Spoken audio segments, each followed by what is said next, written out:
بسم اللہ الرحمن الرحیم۔ شروع اللہ کے نام سے جو بڑا مہربان اور نہایت رحم والا ہے۔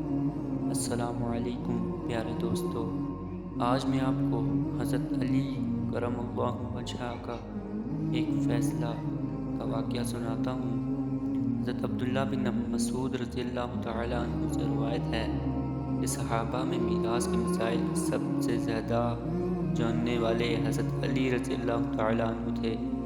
ایک عورت حضرت علی رضی اللہ تعالیٰ عنہ کے پاس آئی کہ آپ کے قاضی صاحب نے مجھے میراث میں 1 دینار دیا ہے، حالانکہ میرے بھائی نے 600 دینار ترکہ چھوڑا ہے۔ حضرت علی رضی اللہ تعالیٰ عنہ نے سوچا، پھر اس خاتون سے آپ نے کچھ سوالات پوچھے کہ مرحوم بھائی کی 2 بچیاں بھی ہیں۔ عورت نے ہاں میں جواب دیا تو فرمایا 2 سے 3 وہ لے گئی، یعنی 6 سے 400 دینار۔ پھر پوچھا کہ مرحوم کی ماں بھی زندہ ہیں؟ عورت نے ہاں میں جواب دیا۔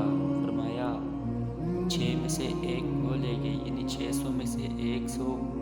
پھر پوچھا کہ مرحوم کی بیوی بھی زندہ ہے؟ عورت نے ہاں میں جواب دیا۔ فرمایا 8 میں سے 1 وہ لے گئی، یعنی 600 میں سے 75 دینار۔ پھر پوچھا کہ بی بی کیا تمہارے 12 بھائی بھی ہیں؟ اس نے ہاں میں جواب دیا۔ فرمایا 24 دینار وہ لے گئے۔ تو آپ کا 1 دینار ہی بنتا ہے اور قاضی صاحب کا فیصلہ صحیح ہے۔